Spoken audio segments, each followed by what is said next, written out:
Oh, So just we said got it. two public comments, Just right? quick, no. Yeah, Quick, you too. Click, click, click. no. Just wait a little bit and- Oh, So just we said. got- Just right? quick, no. Yeah. I have my card. Yeah, I have my hard copy. Starting to sound like you might have to.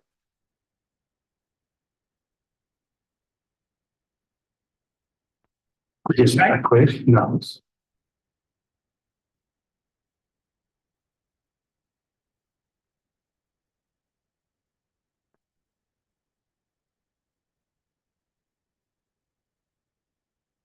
Just quick, no.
Yeah. I got my son. Awesome, thanks for doing Randy.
Right, oh.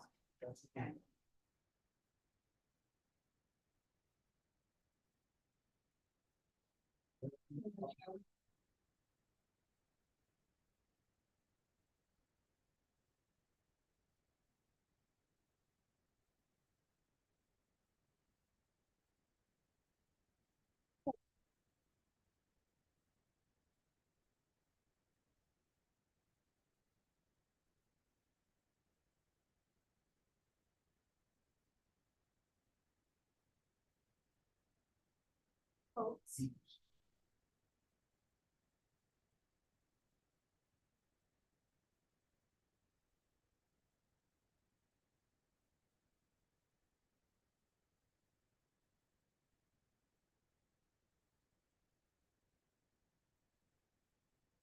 Stop that and like.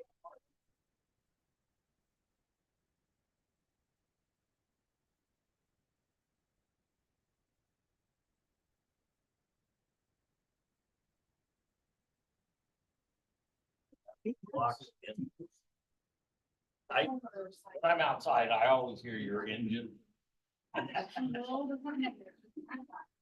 Ever. All day long. Very nice.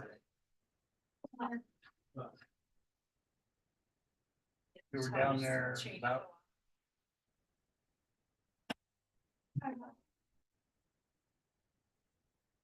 For a day, I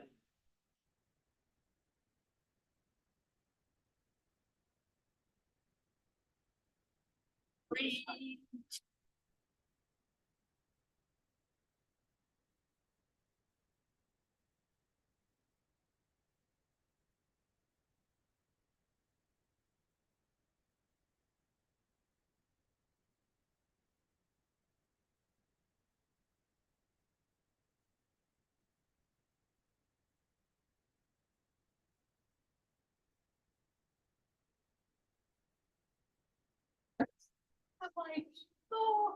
It is. Only one around. Oh no. How would they open that?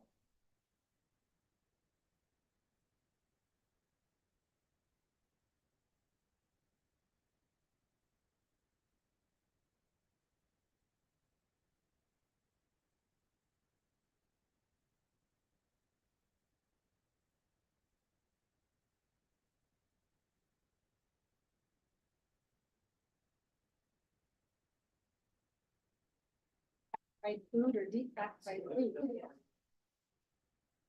But this is now.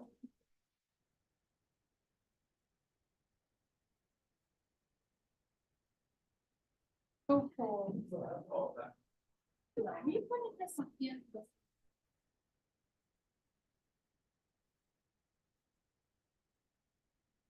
This.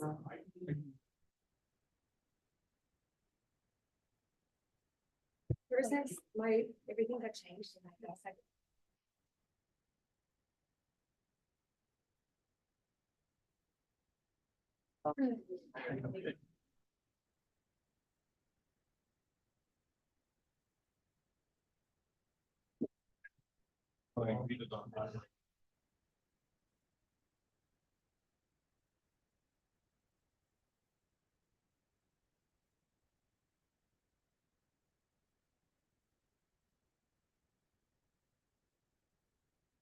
My message.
Let's go ahead and get started.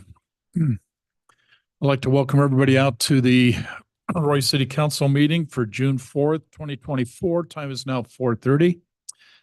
I want to recognize that we have Council Member Saxton, Council Member Sophie Paul, Council Member Jackson. I believe we have Council Member Scadden online. Yes, you do. Yeah, I can hear you. Can you guys hear me? Thank you, Randy. And we got Council Member Joe Paul. Okay, good to have all you here. We've asked Brian if he will go ahead and lead us in a moment of silence and the Pledge of Allegiance. Brian? If you want.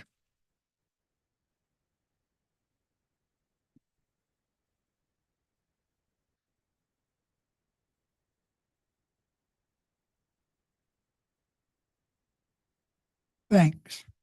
Now a pledge.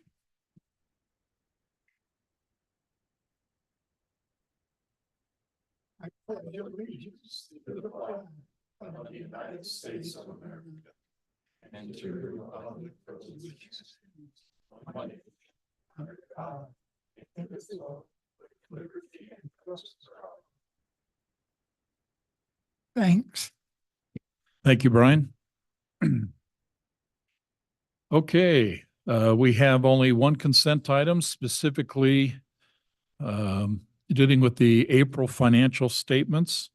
Council, any comments, questions on that particular document?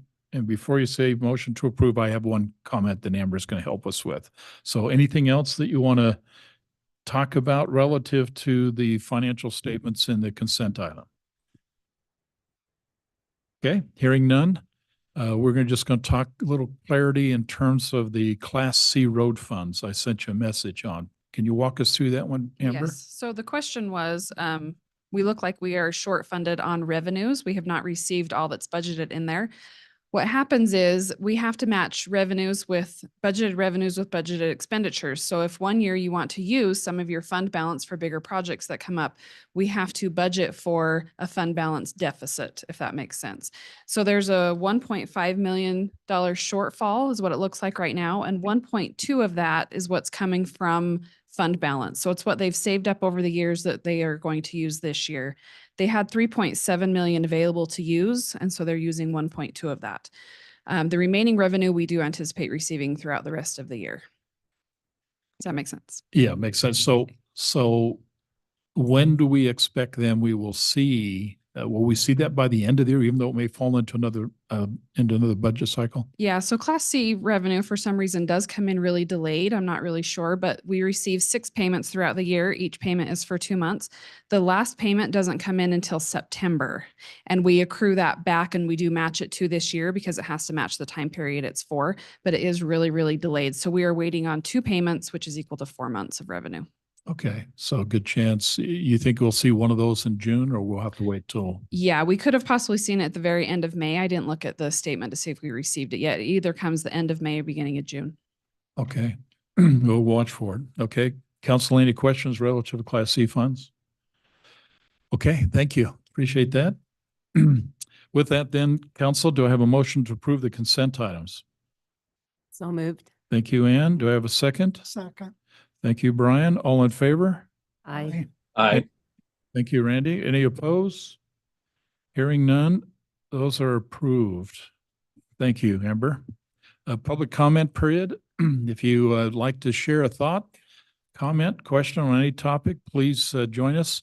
I need your name and your address. And with that, 4 minutes.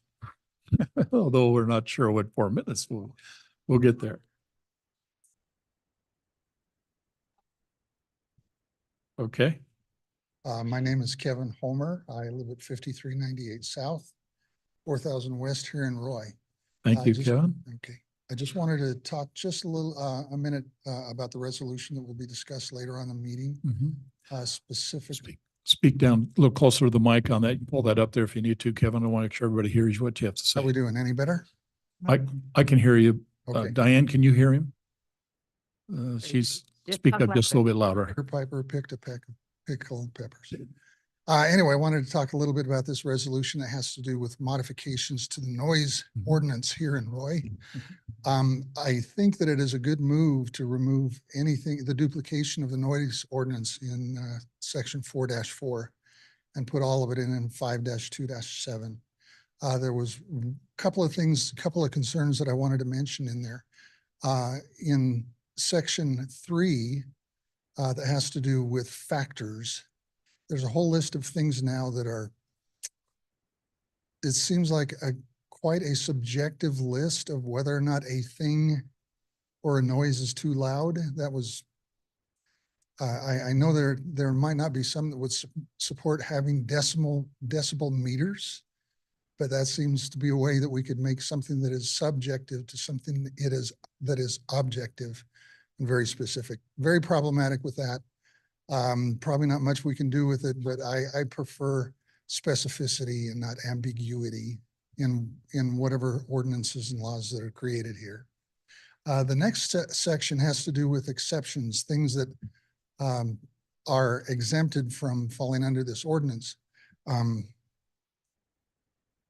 First part of this says provisions of this chapter shall not apply to emergency situations, the lawful exercise of free speech except as regulated. And then it goes on a little bit further. What I would prefer, instead of just taking one right of the citizen, free speech, that is exempted from the noise ordinance, I would prefer that it say, well, the lawful exercise of constitutional rights except as regulated. So instead of including just a tiny portion of the rights that we have outlined in the Constitution, let's just say any constitutional right would be that is exercised by a citizen would be exempt from the noise ordinance. So basically, that's all I have. Thank you. Okay. Thank you, Kevin. Thank you, Kevin. Okay, anybody else have public comments? It's good to see you. Name and address. Thank you. Dennis Brown, 2119 West, 6000 South Roy. Mayor, I may need to have more than 4 minutes because I have a couple of questions to ask, if that's Please. okay. I watched the work session that the city council had back on the 24th. I spent about an hour 40 on it today. I didn't watch the entire thing, but I had several questions I didn't understand. And some of the reasons is because of my hearing is not that good. And when it's being streamed, I have a hard time hearing women's voices. And so they don't speak directly in the microphone. I can't hear what they're saying. So I have a couple of questions. But my first question is, Matt, it's my understanding, you said that proposed tax increase would be $45.31 per year. Is that per household? Or was it $108.75 per year? I didn't quite understand at the very end of your presentation what you were saying. So basically what I took is just the rooftops divided it by the number. And so it was just an average. So if it would have been the 48, I can't remember the numbers. It would have been, it depended on how much the city revenue You had would like, be. something was like a $500,000 and change Correct. under budget, and the one was like $1.2 million. And I didn't Yep. quite understand what you was talking about there. Just kind of given a little bit of a ratio of saying, if you wanted 500,000, this is what it means to the residents. If you wanted 1.2, I think it was, this is what was. it means to the residents. Okay. Yep. So that's an approximate price of tax increase for the citizens of per household, approximate price. Approximate, yeah. Okay. Correct. The other thing, I saw that there's a 7.5% sales tax decrease or shortfall in funds. And I saw you ask almost each department to do cost reductions. Fire department, but I didn't see anything for the police department. I didn't see a screen on that. Was there a reason for that? There was a screen for the police department. Was there? Yes, yeah, and I can get that to you. Okay, if I you just need. didn't see Yeah. that. Okay, the other question I have for you, in regards to the fire and rescue, you had on there, they wanted to receive or get 2 full-time firefighters at a proposed of $180,000 for that, or overtime pay. They had the option of that. And I'm just looking at on 5600 South, I went and counted like 47 buildings that are gone now. Right. And there may be up to 70 from what I've read in the newspaper. So if we have 40, I'm going to say between 45 and 70 buildings that are going to be gone by the time 5600 is done. I wondered, did the fire department give you any specific reason why they needed to have 2 full-time firefighters? Where there's less buildings to protect, less emergency services needed? Yeah, that was discussed a little bit in the work session.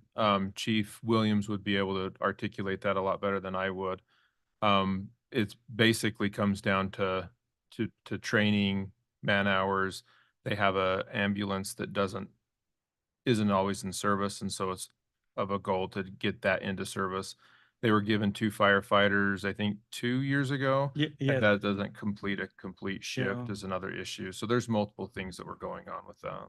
Do you think that's reasonable? Do I think it's reasonable? I mean, we could always use a lot more staff. I think we run pretty thin in every Okay. department. it's almost also my understanding that we're not covering part of, is it West Haven or unincorporated Weber County also? So that's part of the medical licenses. And Okay. yes, they will be doing, actually, Chief Williams is actually down in Riverdale City doing another RFP right now to take over the Riverdale that we've talked about previously in city council meeting.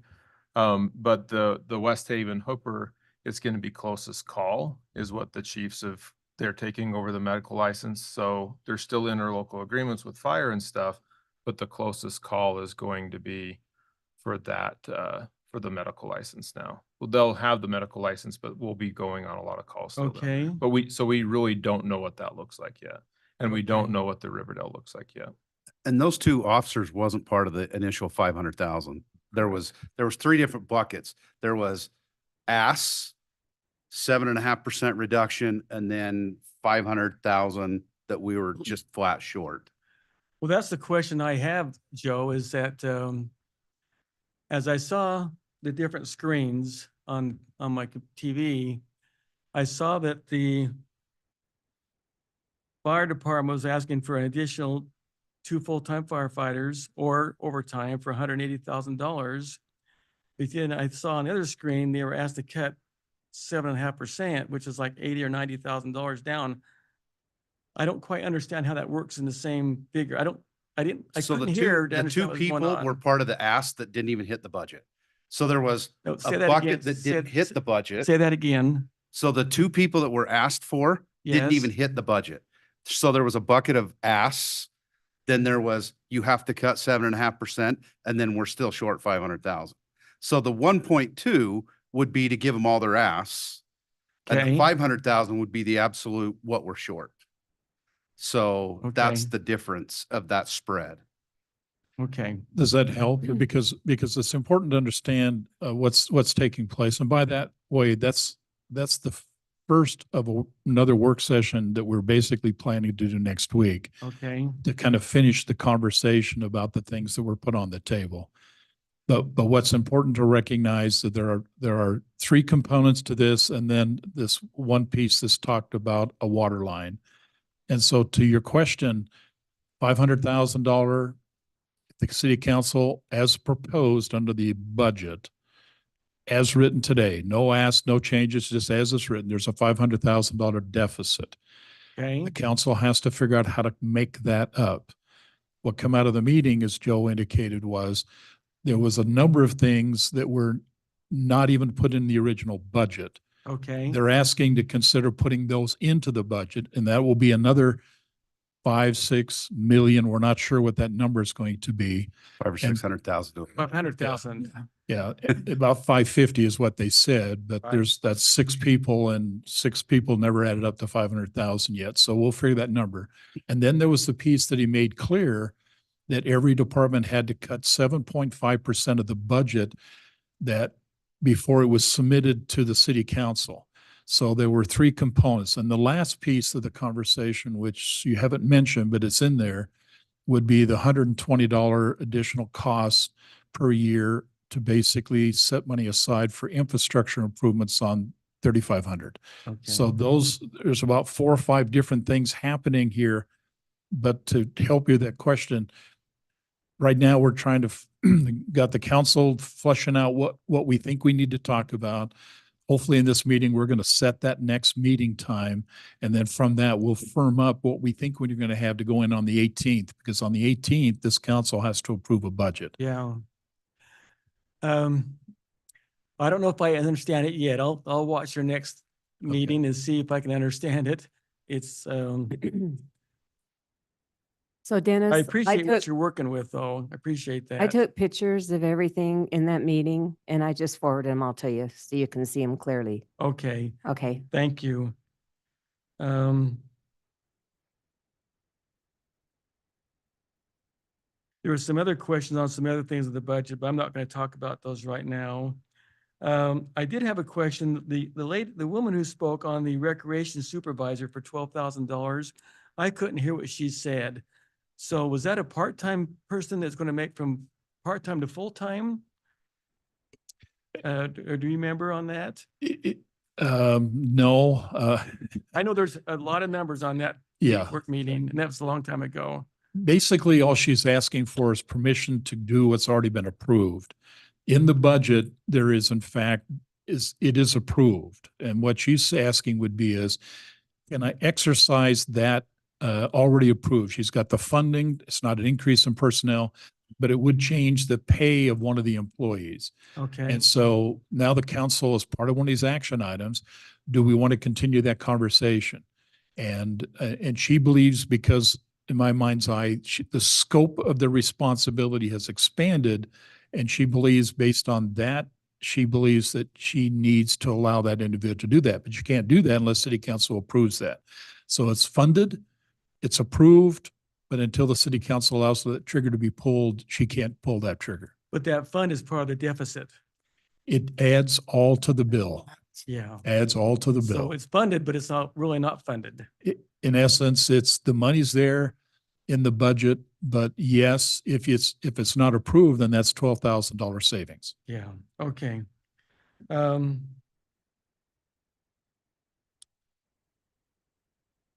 One other question. I'm just going to ask one more question here, I Okay. think. The full-time code enforcement, you've currently had a part-time code enforcement on the books to try and get someone hired, if I understand that, for the That's last correct. year. And you haven't been able to fill that position, as I heard that. That's correct. And so now you want to allow $55,000 to hire a full-time code Correct. enforcement. As a citizen, when this was proposed a year or two ago for the part-time, I was opposed to that. Mhm. And I'm even more opposed to it now, but is the city, if you write a citation, and I'm going to ask you, since you're the city manager, if you write a citation to somebody, because I have people, I live on 6,000 South. There's a house just down the street from my house, and the weeds must be up to my thighs. And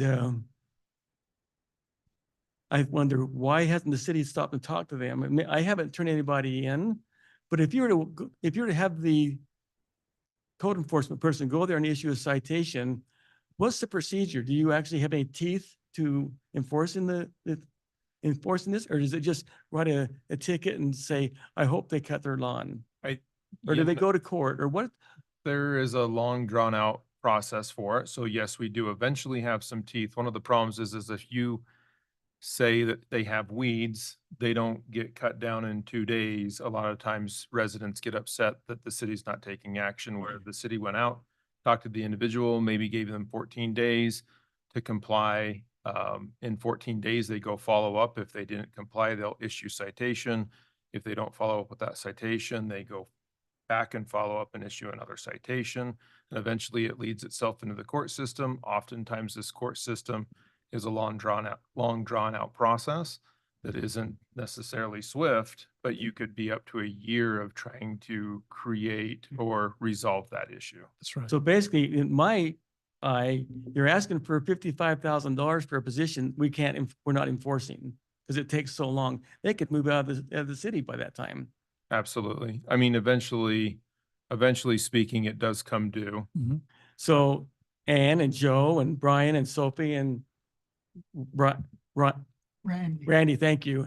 I'm asking not to approve that $55,000 because. That was out of the one bucket that didn't even make it to the budget. Oh, is that right? Yeah. Okay. Yeah. Yep. I don't That's where I understand all- think- I don't understand all the buckets then. Yeah, and I think that, like Brock, our code enforcer, he says he goes to the house, finds out the situation, see if they've been ill or handicapped or, Right. just not able to do it. He tries to give them, a chance to do it in every way that he can. And we've told him that we could try to get volunteers to help also. But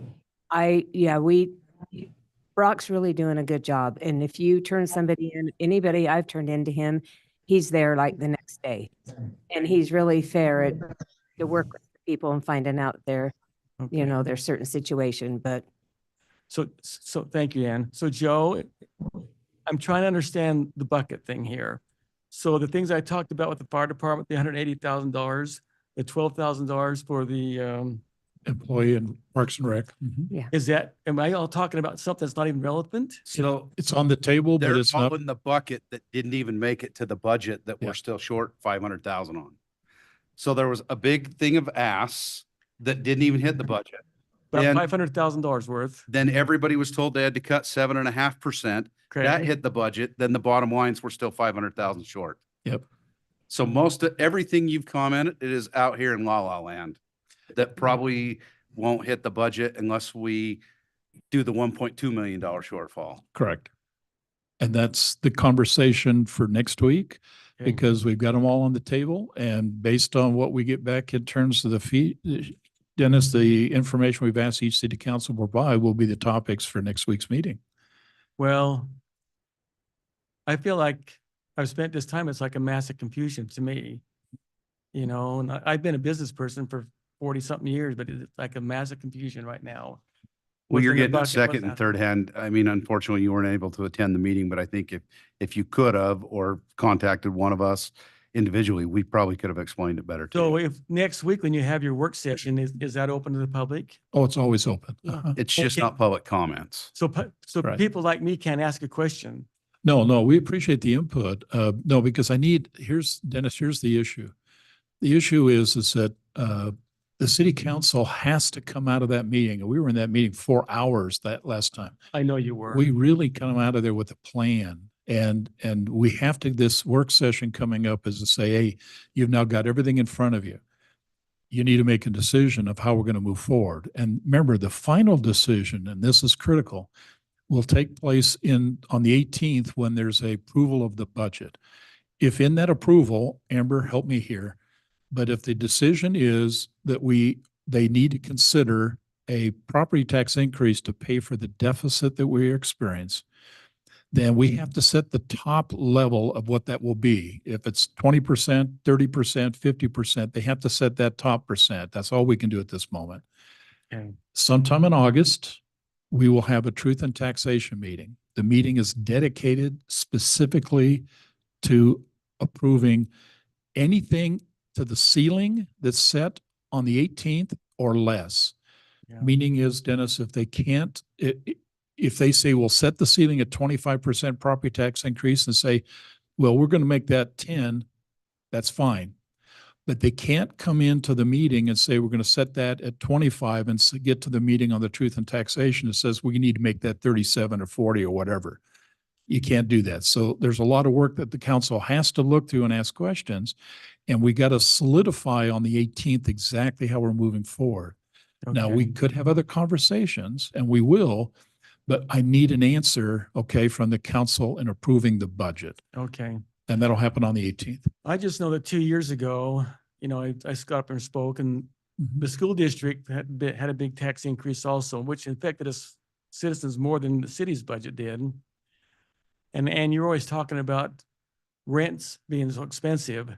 I had to raise my rent $100 a family just to cover the taxes from the last year and 2 years, Yeah, just to cover the taxes that was imposed on my renters by the government. right. And I'm trying to protect my renters right now by addressing these issues with you folks. And I know you have to staff the city, you have to keep the parks clean and staff the police and fire department. What an issue. All It right, well, is. thank you. I'm sorry I talked about the wrong budget or the wrong bucket. Yeah, that's okay. But we appreciate the input, but please, the important part is that provide input. And if there's anything, Dennis, we're not restricting anybody to send questions in. If you see something you're seeing, all our documents will be available to the public to read through. If you see anything and it says, hey, what are they talking about? Send us an email. You But- can send it directly to Brittany. It'll Okay. become part of the public record and we will answer it. But the meeting that's next week, public cannot comment, is that correct? Exactly. Here's, Okay. and again, the reason I got to get the council to focus on all of the data. And then from that, they need to come up with some direction. Okay. And we'll probably spend a couple more, probably quite a few hours talking about it again as we did. And remember, I didn't have any public comment in that. We didn't get out for 4 hours. Yeah. But if you see anything in there, you feel like you have a question, please send a question in. We'll answer it. I just watched an hour 40 and I was tired at an hour 40. And I know you guys were working hard at it. Okay. Okay. Well, thank you for your time. I'll probably watch it at home on Stream It, and then That'd be I'll perfect. maybe send you some emails. Thanks, Okay, Dennis. thank you. Thanks, Okay. Dennis. Did you have a comment you want to make, Brian? No, I'll wait till next week. Okay. Perfect. Anybody else like to make a comment? Hi, Diane. Mayor, You got to give us your name and address. Mayor, before she does speak, because that time limit was 4 exceeded there, minutes. you have to allow anyone else to exceed know. it. And also Mr. Homer, if he wants to come up and has more to say, Yeah, I know. he could do that. And I was kind of hoping that we could get the timer working, but we'll work with that. Okay, go ahead, Diane. Thanks. Oh, thank Thanks, you, ma'am. everyone. You had a great work session. I'll tell you, a lot to work through. Appreciate that.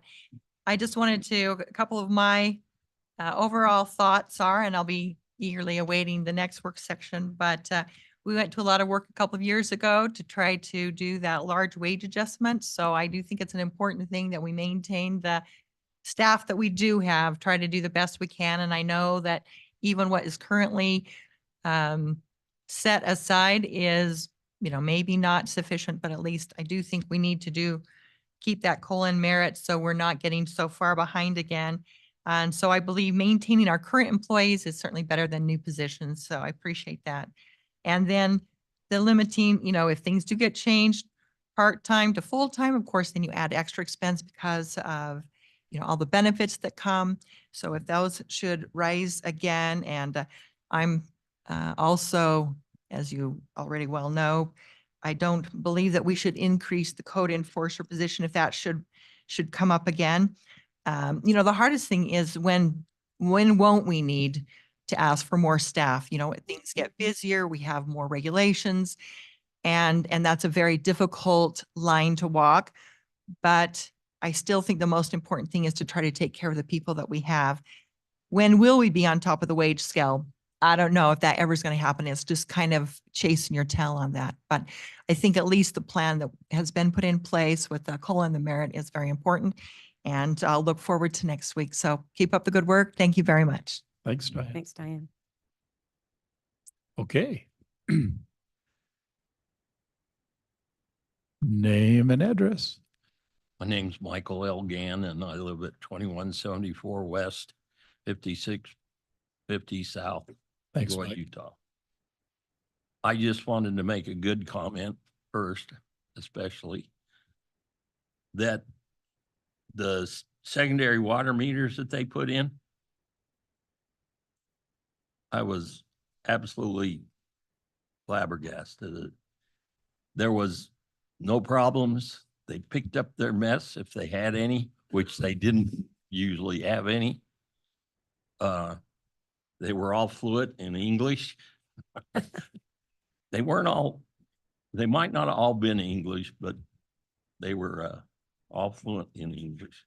And when you talk to them, they were polite and courteous. And when they put our road in, they didn't even try to hit all those marks. And most everybody that I've talked to on our street and the street through the block were absolutely elated on the crew that we had do our secondary water meters.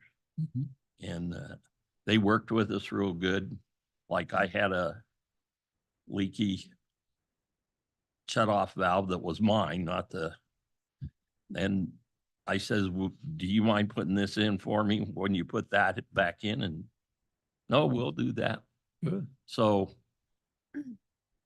your systems working on the new, because one person I heard had a problem in the fact that the water box wasn't square to the fence line. So The only complaint, huh? yeah, and it wasn't really a complaint, I don't think. So it was just an observation. But even today, which is more than a week away from, I haven't heard anybody say their box is sinking into the ground or anything. So That's good. I was really, now, Thanks for the I have one. Thanks for the comment on that. I don't know if you know, the city had nothing to do with that. It's all Roy secondary water. So it's nothing under the umbrella of the city. well, I know that there's one gentleman, older gentleman, that's been fighting it since last September. So I just thought you'd like to know that they did a good job and they took care of their anything. In fact, one of the neighbors found out where they were working and took them over a drink. Mm, So perfect. everybody was happy. So I thought you'd like to know that. I happen to work, live next door to the code inspector's father. Oh, mhm. And he says he's busier than he can take care Mhm. of. So Brock, I've known him since he was, and he's a great guy. He was a great kid. But so I know he's probably doing a good job for you. Yes. And I don't know whether you need one or not, but Oh, we need one at least. so that's just, I'm sure he does a good job, but I know that it's hard to do that job because we have a couple of houses on our street that were absolutely top-notch homes. And then the people died. New people moved in and we got weeds to the knees, but this is their property, but doesn't make our property look real good either. But I just thought I'd make that comment. So if you need one, I'd say you better have one. So thank you and appreciate the way that in our area, because I was heard that they did an excellent job on that secondary water. And when they finished, they made it look like it was finished. Now, granted, when you take grass up, it turns brown and then you water it a lot and it comes out green again, but I appreciate it. Thank you. Okay, thank you, Mike. Anybody else like to share a thought? Okay, seeing none, we'll go ahead and jump into our action item. So with that, we do have consideration of ordinance 24-6. I won't read the full title, but we certainly will ask Matt Wilson if he'll go ahead and lead us through the conversation. Yes, as you are aware, Mayor and Council, thank you. As you're aware that we do have two separate noise ordinances in the city, one being in Title 4, one being in Title 5. So this is just an effort to clean that up and make it more enforceable. Currently with the decibel level, it's difficult to enforce because none of our law enforcement carry decibel meters. And it's not just a simple solution of ensuring that they have one. They'd have to be certified on those and make sure that those operate correctly. They'd have to test them every day, similar to what they do with any radar or LiDAR guns. So it actually becomes quite costly. And so part of it is looking at it, and I understand that there might be some, I guess, unhappiness with the subjective standard rather than an objective standard, but that's also why we have these other checks and all these factors that go into it. And I'm just going to actually read off the factors because those are applicable to every regulated noise and prohibited noise as well. So just anything in this whole ordinance, every time there would be an alleged violation, we'd have to consider the level of the noise, the nature of the noise, the origin of the noise, level and intensity of any background noise, proximity of the noise to residential areas, the nature and zoning of the surrounding area, the density of inhabitants in the surrounding area, the time of day of the noise, and the recurrence or consistency of the noise. So I know there's been some concerns regarding either operating power equipment, loading or unloading, potentially opening Amazon boxes. Those are things that aren't going to reach that level unless it's basically so loud that it is going to disrupt people. So if you're operating those items, power equipment in your home, whether you're sanding, drilling, whatever, that's something that we don't anticipate reaching that level. And that is also just during those hours between 10 PM and 7 AM. And that is something that's suggested. You as council obviously have that authority to say, no, we don't like those hours. We want to change them to whatever you want to change it to. That's within your purview. The other thing that was brought up, just so you're all aware, dogs. This does not address dogs because that's already addressed in our animal control code. So barking dogs is addressed there. And I didn't feel any need to duplicate that as I'm trying to reduce that duplication. And then in regards to Mr. Homer's comment about the exceptions there.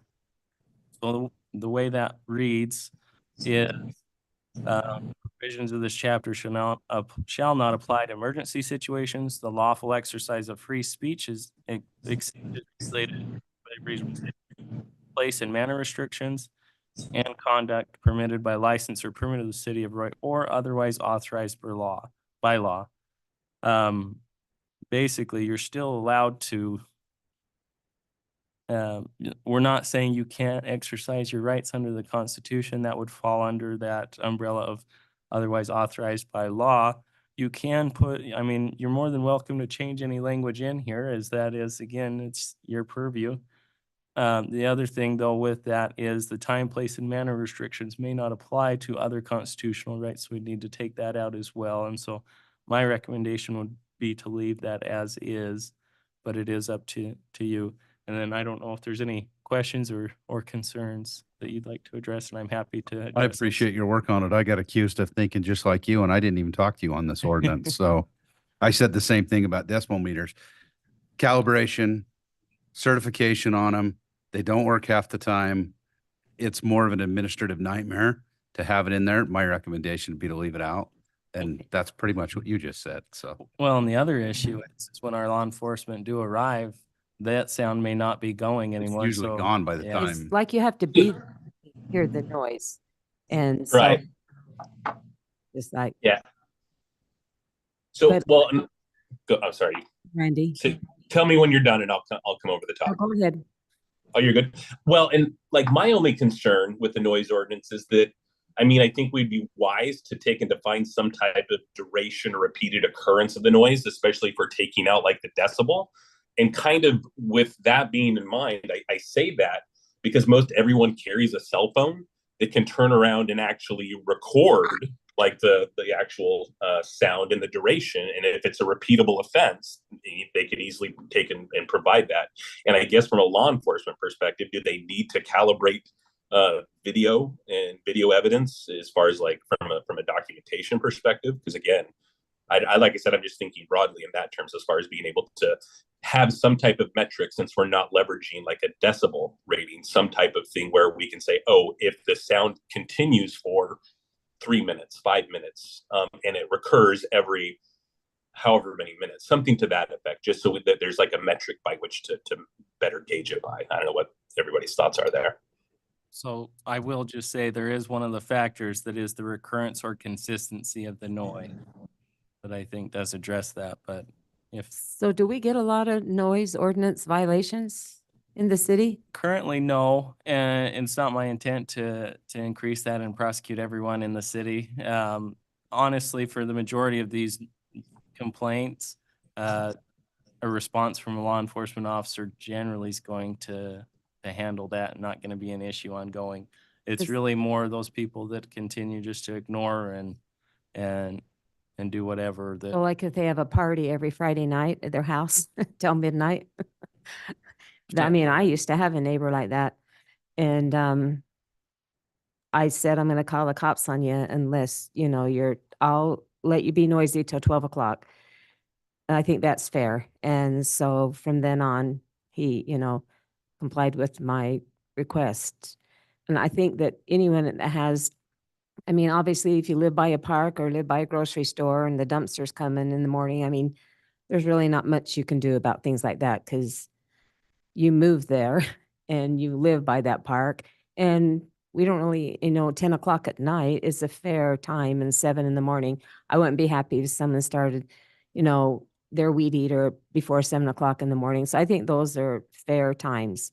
Well, And- let me just clarify that because I think it's important that we understand the full scope. The comments I asked Matt to take a peek at was I have received personal complaints, okay, from residents who happen to live next door to simply a strip mall. And as a result of that, when they come in there at 6 in the morning or 5:30 in the morning and they pick up those large containers, they make a lot of noise. Yeah. And under the loading operation, then the challenge is going to be is under this restriction, because it specifically says nothing before 8 a.m. or 7 a.m., then we need to notify them to simply say, hey, you can't come into those strip malls and pull that big container out. I think you got to be very careful with that too, because waste management comes through our neighborhood before 6 o'clock in the morning. And that was the other point. Which is forgot the to other bring question up. I asked. They do Matt at as my well. daughter's house too. Well, Yeah, I mean, yeah, this council member, my backyard is sparrows, right? So they are constantly hauling stuff out from behind there all hours of the day, right? So Yeah. I get it. Well, and I think, and we can do this, Matt's certainly willing to do this, if we believe there is a component of this talks about garbage collection.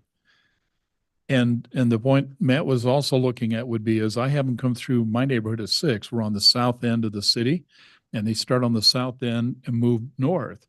And so wherever they happen to be at 6 o'clock in the morning is where they're going to start, and that certainly is in violation of this law if we approve this.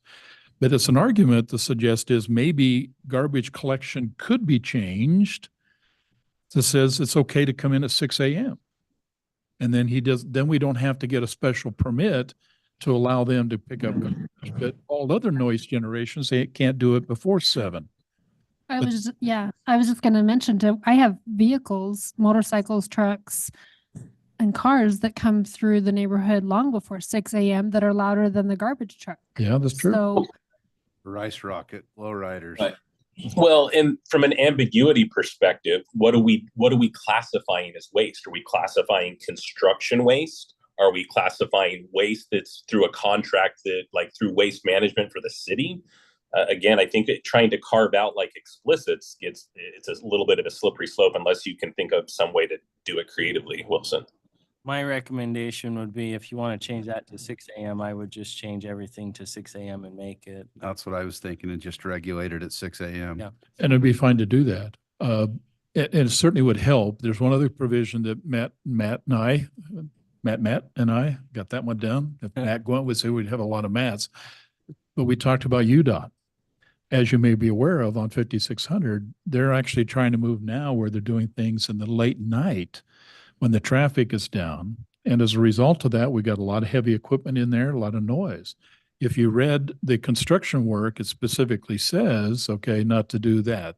Now, but we can, and Matt and I talked about this, may make sense. Then maybe they need to give a permit. They do have, I was just checking Yeah. it. So they do have a permit. Yeah, so we just issue that permit to anybody that's got a construction work that says if you're authorized, you're going to do that, get a permit through the city, and therefore it makes it legal, as long as the city is aware that that construction is going to It's take probably a place. dig permit, because if we have a line break in the middle of the night, we're not going to wait till 6 o'clock in the morning. We're going to go out and take care of it. Well, And there's a actually- provision in there. It's a noise permit, Emergency. basically. I would recommend changing it to 6 in the morning and just regulate everybody to 6 in the morning. Council, you okay with all that? Fine, because I can't see any of my neighbors getting out and mowing their lawn before 6 anyway. Well, True, but Matt, I guess that's an interesting point. My emphasis was more along the lines of garbage, because we do have a contract with them and we expect that service day. And I certainly don't want to have them to charge more for Roy City because we have to work the hours. Right. But if the consensus is by the council to simply make everything at 6, then we certainly can do that. My interest was only to look at 5-2-7 in the draft and simply look at just garbage collection, because that's the only, it specifically calls out garbage collection and it specifically sets a time. That one you could modify. But Matt Wilson, your sense is maybe to keep it uniform, just make it 6, if the council's okay from 6 to 10? Yeah. Okay. Then, okay. Matt, Isn't- any other Isn't questions? that the same hours we did with the park too? I think we did 6 to 10. I don't recall. think That's kind of I what I think was it is thinking. too. So that's why I was going to say it almost makes sense to just Keep it the same. the city shut down from 10 at night to 6 in the morning. Okay. Any other comments from Matt relative to this ordinance? And- Okay, And I do have to give out a shout out to Patrick Tan. He's the one that did a lot of the legwork on this as well. okay, excellent. So, and thank you, Matt. So I'm going to go ahead and ask for a motion to approve, but condition the motion to approve to the modification of the hours. Mayor, So I do have a motion to approve, Joe. I make a motion to approve ordinance 26-4, an ordinance of Roy City amending City Code 5-2-7 noise and removing Roy City Ordinance 4-4-1 through 8 noise control, and by providing this ordinance shall become effective immediately upon posting after final passage with the change of 6 a.m. in the morning. Okay, I have, Matt, is that okay with you? I just have one question of clarification. So under 5-2-7 subsection 1E, there is a emergency signal testing from 7 a.m. to 10 p.m. Do you want to leave that as is? Or do you want to change that to 6 a.m.? I'd probably make it all uniform at 6, so just leave it all at 6. Yeah. Okay. Yeah, I then- think the argument is then I'm pretty good much with the there. motion. Okay. So you're okay with that motion? Do I have a second? I'll second it. Joanne? Okay, this is a roll call vote. Brittany? Sexton, Aye. Councilmember Sophie Paul, Aye. Councilmember Jackson, Aye. Councilmember Scadden, Aye. Councilmember Joe Paul. Aye. Okay, thank you, council. It's unanimous. Okay, ordinance. That may be the first time 24-6. I've read a complete consideration of an I know. ordinance. It was a long one too. Okay, we have a discussion item, deals with the senior center partnership. Matt, I believe we're going to have a kind of a dual conversation on this one, so I'll let you take the lead. Okay. And then we'll start, and then we'll try to finish up with the paper. Alrighty, thank you, Mayor. This is something we've talked a little bit about a couple of council meetings. This is a letter that came from Weber Human Services. As everybody knows, they operate the senior center next door in our Roy City owned Hope Center. This letter indicates that they are changing the way they are doing things. They're looking at doing 3 cities of operations throughout Weber County. They wanted to provide funding up to $78,600 a year for these 3 centers, with a commitment that these centers will be open 5 days a week at a minimum of 6 hours a day. So you can see in this letter, I'm just kind of going through it. They would like us to submit a letter of interest by 5 p.m. on Friday, July 29th, 2024. They're going 19th. Man, that's off memory. They are making a decision come October for the following year, 2026, FY 2026. So it goes through, we wanted to have this discussion of how you wanted us to draft this letter. It goes through 4 different questions that they would like us to answer. The mayor in the packet also did a point paper on this that he articulated this quite well. But I'll go through some of these questions with you. The first question is a very important question, is they would like to know what type of partnership that we would like. Basically, what this question is getting at is, do we see that Weber Human Services employ the personnel over there, or should Roy City take those personnel over? This has been one of the areas of the senior centers that is different between cities. Right now, some of the cities with these senior centers, North Ogden or Ogden City, they actually employed their senior center staff. And so they're more responsible and they're over the day-to-day operations of it. Or do we prefer that Weber Human Services employs these employees? Remember that the allocation amount that they want to do is $78,000, a little over $78,000. So we'd need to employ this individual plus all the different programming for that $78,000, unless we wanted to come up with our own funding for it as well. Second question that they asked is, what funding or resources do we already provide, or will we provide? If we go one way to go with Weber Human Services and they're over the programming, We have a lot of in-kind services that we do right now. So basically we give them the building, we provide the soap, the cleaning, we provide the electricity, we provide, just for instance, a refrigerator and a freezer last year to the roof of the Hope Center. All those costs go into that. Right now, we estimate that's around $90,000 a year for everything put together that we're putting in. So it's an easy question to answer. If that's the way we prefer to go, is to go with Weber Human Services employing these employees. If we choose to do it our own, we would have to do much more of an analysis to go through and say what additional costs are needed in addition to supplying the building that we'd need to put in that letter. Third question would be, what other partnerships with other cities are we wanting to join? Could we go and ask Hooper City or West Haven City? The last numbers I seen, about 50% of the individuals that attend the senior center are from Roy City. So obviously 50% come from cities surrounding us.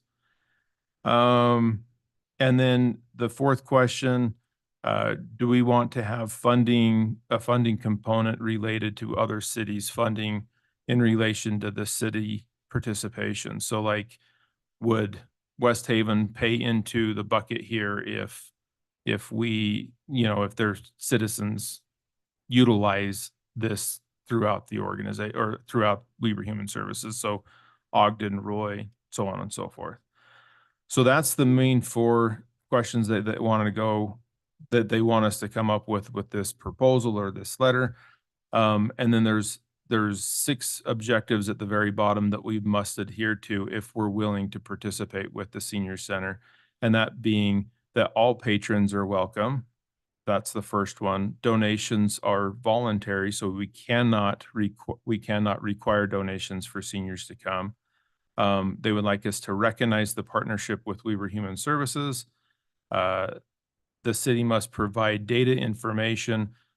And this is very, very important because a lot of this money that Weber Human Services will be funding over to the city comes from grants, state, federal grants, that they have to obviously have information for. These senior center directors, if employed by the city, will be required to go to monthly meetings with the other directors in this area, Weber County. And then they would have to have a patron list. So they would just have to keep details of how many people come. So that's basically the letter. Again, we have until July 19th that we have to draft this letter, but we wanted to get your guys' ideas of where you're at to be able to help us draft that. Can we make a blanket answer to say we'll fund it at our current level that we're funding it now? No additional? If that's, I mean, we're already struggling as a city anyway. And the point where it said, will other cities help? When we put $1.5 million of our money into the complex, and I know residents from other cities, even seniors of other cities, they opted to put in no money to it. So a partnership with another city, I have not much hope for. And to fund it at any level higher than we are, where we're already looking at a deficit and a potential tax increase, we can't keep shelling out money we don't have. Well, we already have, Kathy Privittle's already hired. I mean, she already works for the county for Weber Human For Weber Services, Human right? They already Services, pay correct. her paycheck. That's correct. And so she has how many part-time people that we, It's in the packet. It's 4. yeah. 4. do we even know, does she know what cities the other 50% comes from? And Mhm. Yeah, I- she has a really good idea of where they all come from. Yeah. We can share that with you. I just don't know, while the other cities, if we're footing the bill for everything and their patrons are coming, all those seniors, I mean, of course, we're going to allow them to come, Mhm. but I just don't think it's right that they don't help pay for it. I mean, they didn't with the complex, but these are the seniors, and we definitely want to keep Kathy there because she's so involved in their lives. And she's the main reason half of the people come. She's like a mother to half of them. And I just feel that we need to keep her there, but we don't even know. They're going to make a decision on whether Riverdale is going to be the main hub or. So yeah, they're looking to do the 3.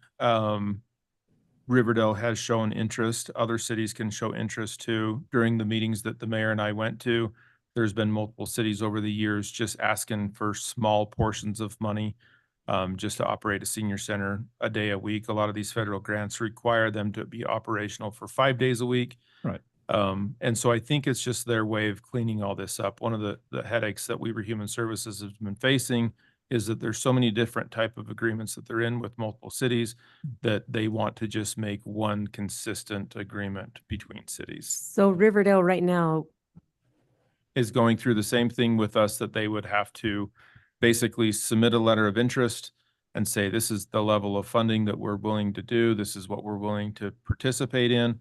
And then Weaver Human Services Board will make that decision of saying, you know, I think it needs to go here, here, and here. And to say that I know where they're going, you know, it's totally up to their board. so if we only go with the $78,000, so what would we have? I mean, is that feasible, or would we have to cut programs, or? Well, they establish specific programs that they want. Right. So it's not just feeding. They also, this is where it gets a little interesting, Ann. They said you can operate it at 6 hours a day, but full-time employees in here get benefits. Right. If we drop that to 6 hours a day, the challenge going to be is anybody that's affiliated right there who are being paid a full drops into Roy. Now they're part-time, and Roy does not pay benefits to part-time employees. When that happens, anybody that's in the program, regardless of their, more than likely will simply just retire. But Kathy's being paid by Weaver Human Services, not Roy City. Correct. But their recommendation would be a minimum of 6 hours, okay, 5 Even days a her? week. If we take on the responsibility, we set that time. And if it's only open for 6 hours because all we can afford, then we have no choice but to make that a part-time employee position, which they're willing to do that. Now, their premise is that they probably pay benefits on part-time employees, what we define part-time. Right. So if it's under 40, it's considered part-time. They don't see a problem. It just simply says make the employee a part-time employee with benefits. But we don't do that. All of our part-time employees don't get any benefits. And Well- do one for one would be a trouble. We had a 25-year agreement. You've seen it? Yeah. Yes. And so they just throw that out, and why are they just, all of a sudden, are they like hard up for money all of a sudden that they can't fund? They not know the importance of these senior centers, and they're just not getting the grants before that. And do they get the grants, or do we work on the grants, or? We have no authority to get any federal or state grants relative to aging services. It's simply within that organization. They are the agent, okay, for the county. And so we don't have the authority. But to your question, Matt, these are the same questions we asked. Well, we've met with them twice as a rather large body. I think, Ann, they're just saying is we don't have the money to support it. And so what they want to do, and they're considering to do, is simply try to see if they can get the cities to transfer responsibilities for the operation over to the city, much like they do in Ogden today. So Ogden doesn't get any money from Weaver No, Human Services. They get money. It's actually Riverdale's providing a similar service, but they don't get a dime. Riverdale doesn't. In large part because, well, we can go into the detail, but they don't get a dime from it. And, but they want to. If they have a chance to get $78,000 to maintain and retain their program, they're going to put a package in and be one of the, as a letter of interest, they're interested in competing for this. I see the importance of it, but funding it beyond the level we do, on top of our in-kind and all that, I don't know that we could do it any more than we do. Yeah, and these are the questions. Brian, you had a comment. Well, I don't know. It just, it seems I agree with Joe in that, I know, don't fall out of your chair. But it seems like in the times we're in and what we're looking at next week, I would hate to see us go too much more than what we've already committed to with the in-kind. I mean, Even though we call it in kind, that's real money to the city. It is. well, it is, because it comes out of somewhere. I mean, Mhm. and I don't know, the breakdown you did on page 10 between Weber County and the city, what we each agree to pay for, Mhm. kind of spells it out, doesn't it? That It we- does as today. as of today, Yeah. well, They want to if change it's that. working today, hopefully it'll work tomorrow. Well, let's go back to Matt's point then, council, because this is important.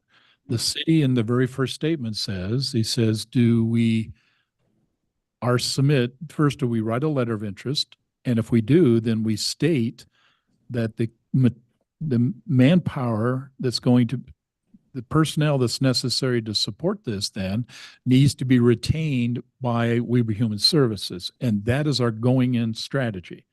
We'll continue to provide the in-kind, okay, support to the Hope Center to maintain it, fix it, okay, operate it, but they retain management responsibility and to include the staffing requirements to maintain that. That could be our proposal going forward. And How that many they are said there? that for 3 years they'll do this. Correct. So will we have to cut staff? And if we have to cut staff to operate on that much money, will they be able to still offer all the services that they do now or? Well, they'll and that's just- the beauty of the idea. If we allow it to continue as it's been continuing since that agreement was signed in 2010, so we're sitting at 14 years. Right. And by the way, it's a 25-year contract Right. agreement. Then what we're saying is you do all the programming. You take care of all the people, staffing. We'll take care of everything else. All of the infrastructure, everything else to sustain it. If that's our going in plan under our proposed letter of interest, then we're saying is however you choose to continue the programming, okay, do all the things you do, continue. But you're paying for that, not Roy City. But that means that we will maybe lose Kathy if they don't want to keep her as a full-time. Well, But she runs all the other centers. She does, and that would be their choice. It wouldn't be our choice. It's our choice if we go the other way, which simply says we want to take and bring all of those people under Roy City. But be honest with you, and we tried to articulate that in the document, then we assume all of the costs. And right now, the costs are close to 100,000, not 78,000. And there's no provision that we've found anywhere in the document to suggest is that those, except for the 3 years, that we're going to see any increase above that. And so in essence is, Level program, it needs to stay. and we, Yeah. will- because they're the professionals. Randy? And there's no guarantee, like you said, again, thinking out over the horizon, this is a short-term 3-year only type of provision that they're agreeing to because they don't know what the future entails. On page 17, where it talks about attachment 2 and like the $1.4 million, what's the date on that document? I was trying to find it and I don't see anything related to it. Is that how much funding they're still getting, but it goes through to basically fund the 3 different centers? And again, Yes.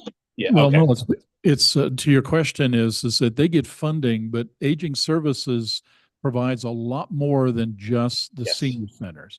Mhm. And so it more than likely includes food. I know they have distribution Ride to transportation, the yeah. homes.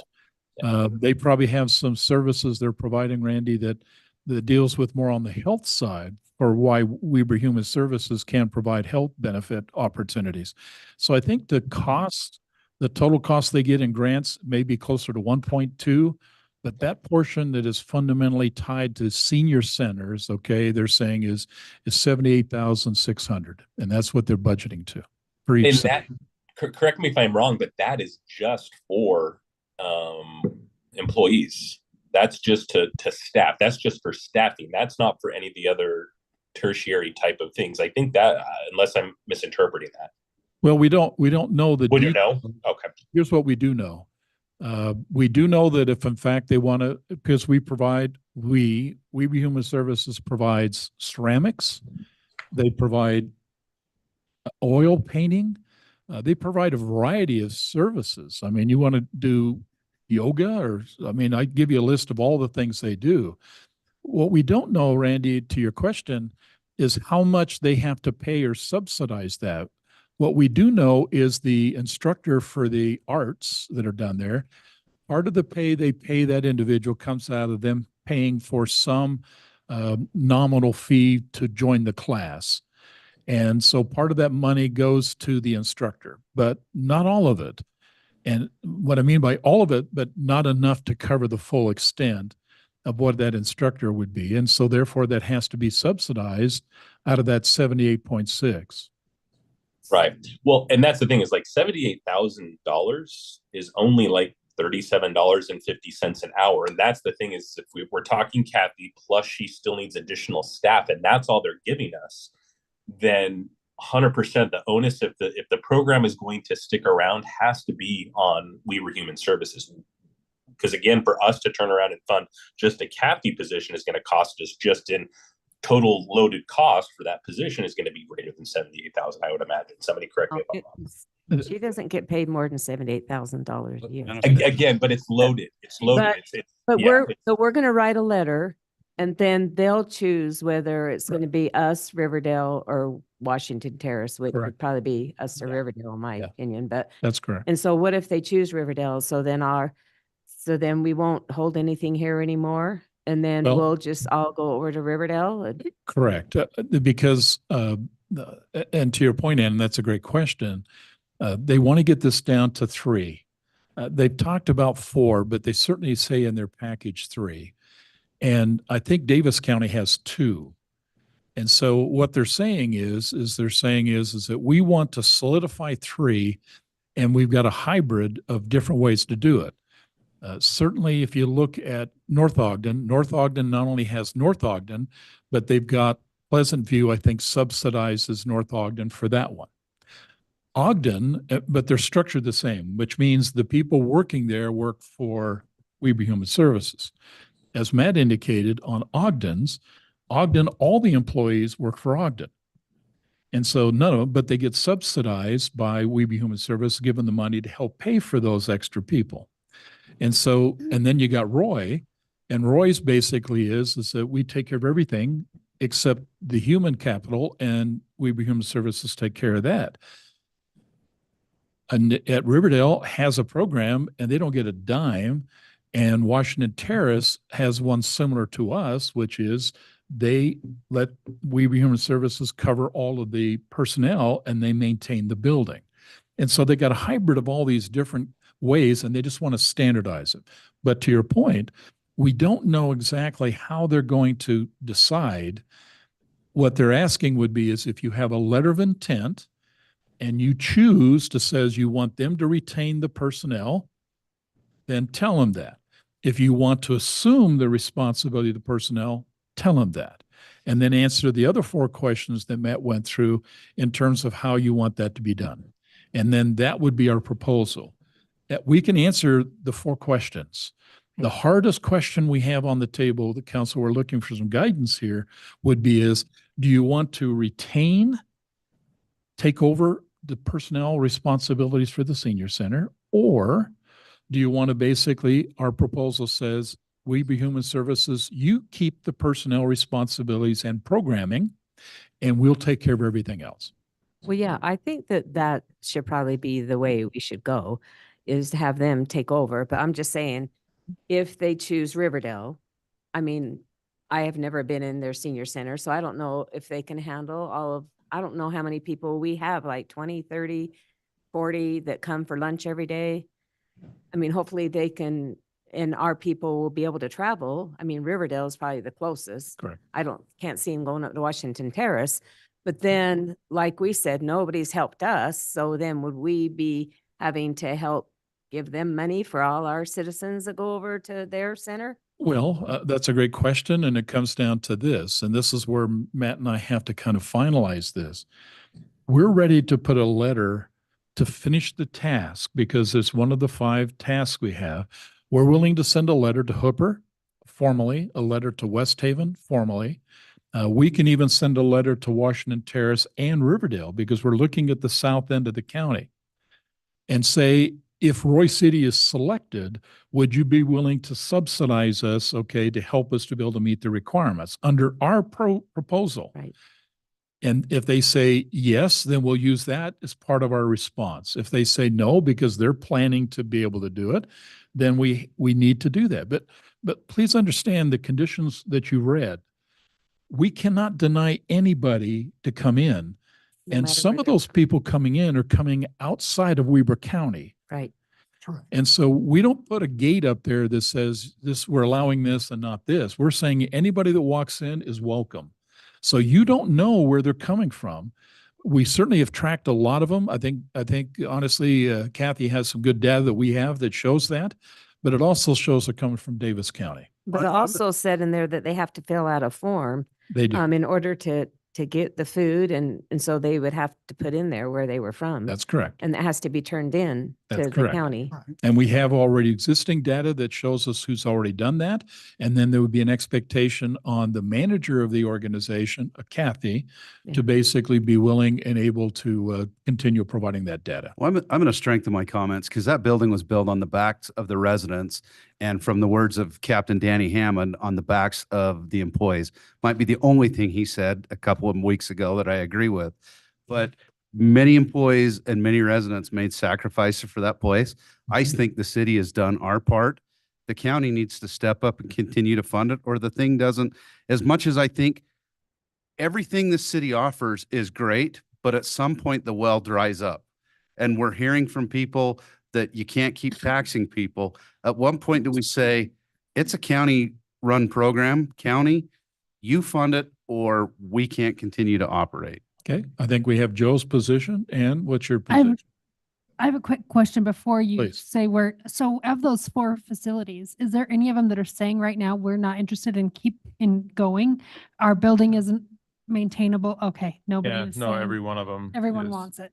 From what I'm hearing, yes. Okay. But it's us, Washington Terrace and Riverdale, that it's between us three. That's, Well, there's That's gotta what- be that's the word 4. on the street, but there could be, West Haven could put in for it. Any Yeah. Do they cities have a senior welcome. center, West Well, Haven? they don't, but they could But- definitely get one in a year if they Yeah. choose to. I mean, Yeah, if that's they chose to. on them. So Yeah, to be part of their letter of interest, and they define how that would be executed. Does that answer your question, Mhm. Sophie? Okay. It's, Please. it's October 26th. well, the letter indicated that they wanted to have a decision by October 1st of 2024 to start in FY 26, which is that following year. So, yeah. Okay. So But- this but- physical year, the budget that you're working on, I'm anticipating the senior center is going to be operational just like it has been for the last 14 years. Yeah, but on the 19th, Brian, we have to provide our plan. And one of the provisions within the plan is that if we want them to continue with the personnel, we can make that declaration. So, and back to our question, how do you feel? Well, I think it should be run by the county. I don't think we can ask I mean, I hope that however it turns out, our citizens that come there every day, that's their livelihood and look forward to it. I just hope it works out for them. Brian? Well, I think that we need to put a ceiling on it because we're just going to be I'm going to be in heartache and woe with our budget. So why would we, I mean, it's worked to this point. 24 or 14 years, yes. Yeah. So why? Theoretically, we got 11 years left under their agreement. Right. Agreed. I generally don't cancel contracts halfway through them. I agree. Sophie? Well, and the cost and expense allocation agreement that's in our packet Mhm. points out, 1, director's salary, including benefits, Mhm. is picked up by Weber. And number 8 says social, recreation, and educational program costs are picked up by Weber, That's correct. as are the nutritional costs. Right. That's They correct. bring all So- the food. I say you stick with what we've been doing and knock on wood, hopefully they'll say, okay, the county says we can live with that. Okay. Sophie? Yeah, I agree. The county needs to step up and continue this. But again, Roy City can't afford any more than we already put in. Thank you, Sophie. Randy, comment?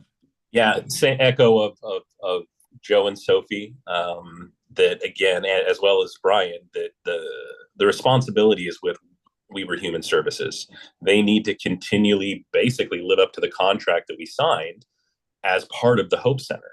I mean, that's what the crux of this is. If they're not going to live up to that aspect of what we agreed to from a 25-year agreement perspective, I'm sorry, we have lived up to our end of the bargain. It's time for them to also.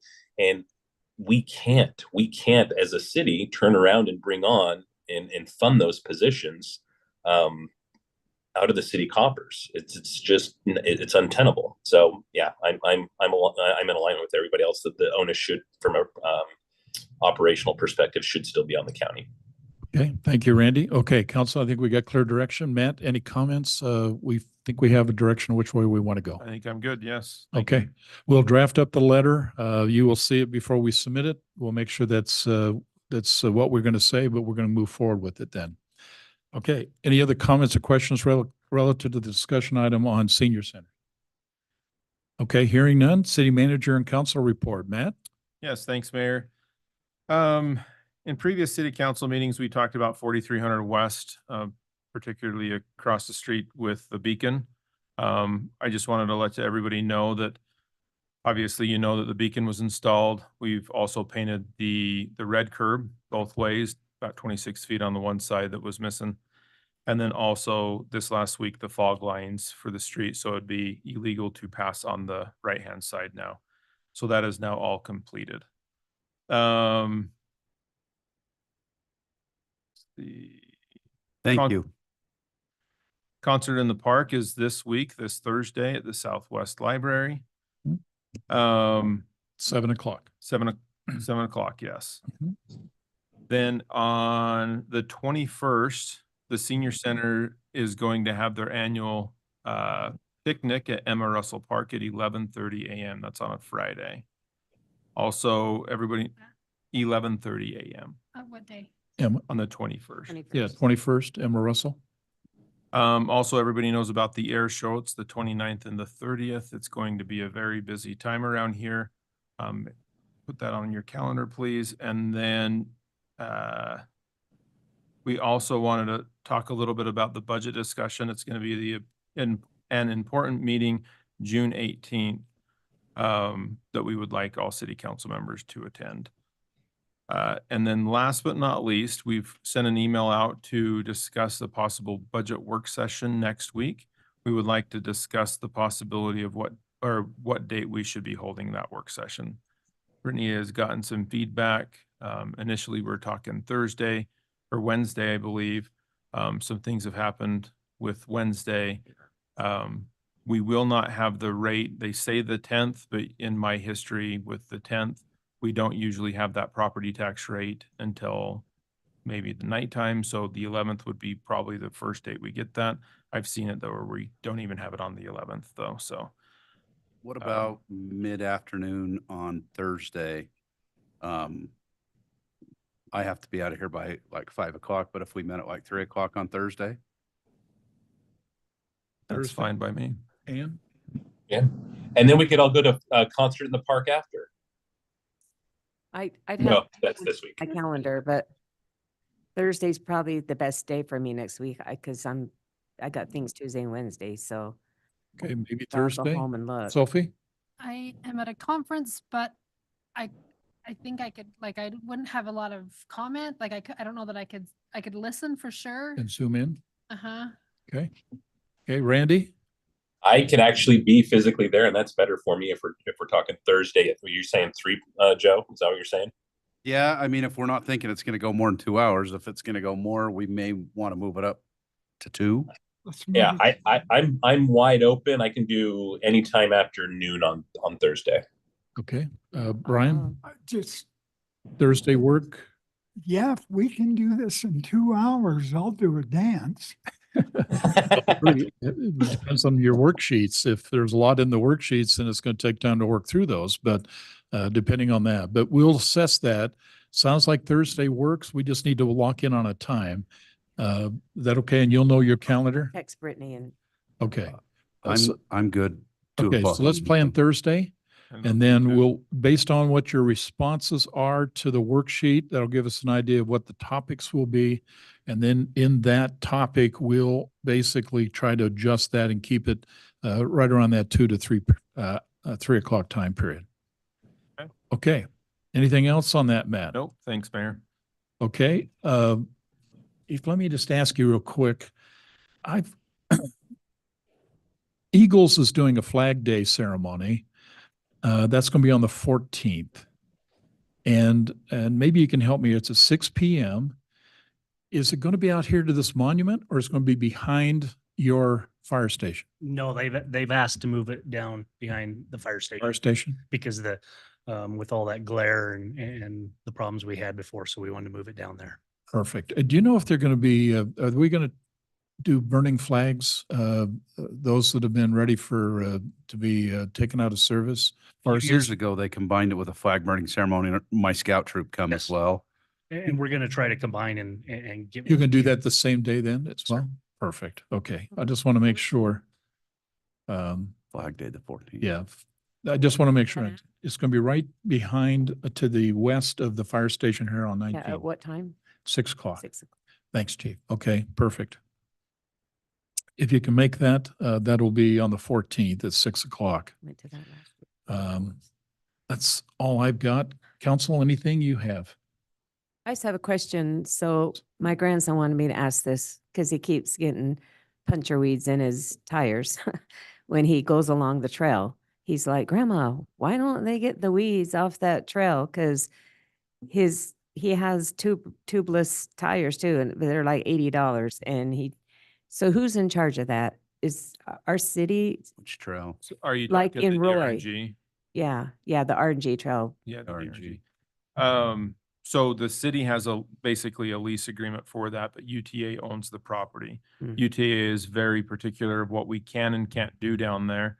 The easiest way to get rid of some of those weeds is just by spraying them, but they will not allow us to do that. Will they allow us to sweep it with a sweeper? We could probably put a sweeper across it, yeah. I don't know if we have like a sweeper that goes on the front of a skid loader or something.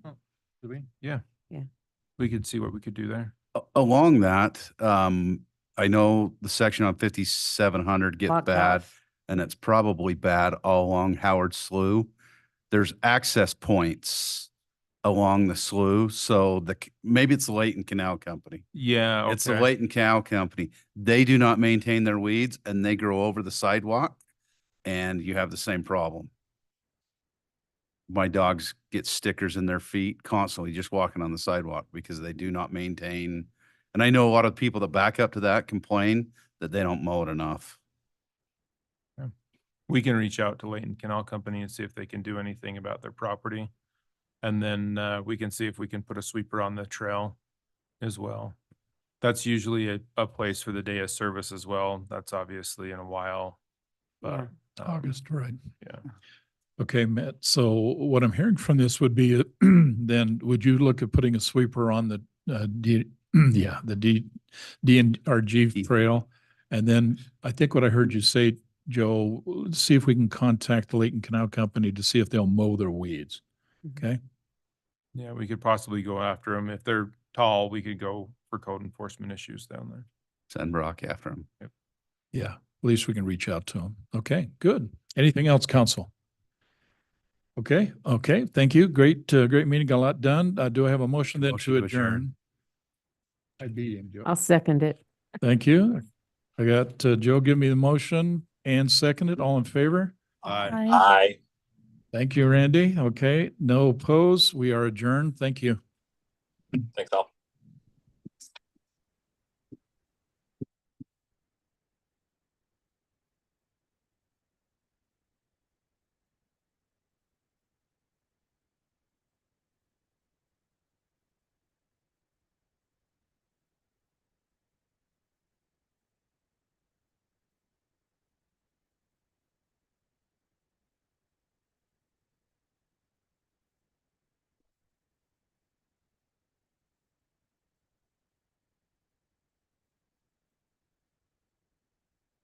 That turned out pretty good.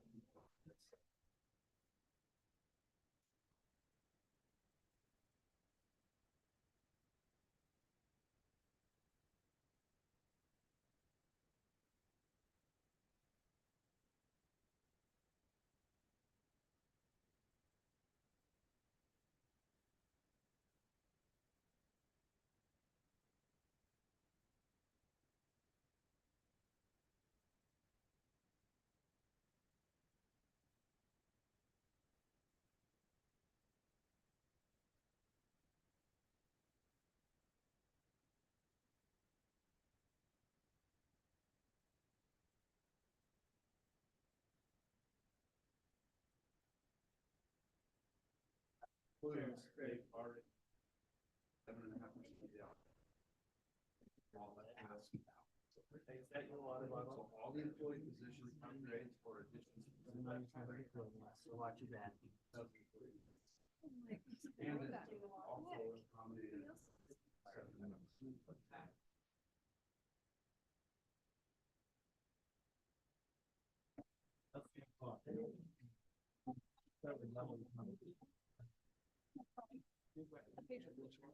Oh, okay.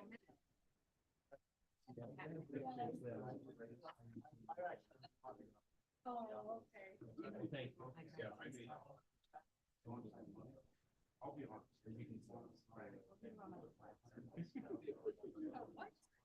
People said last year. Hello.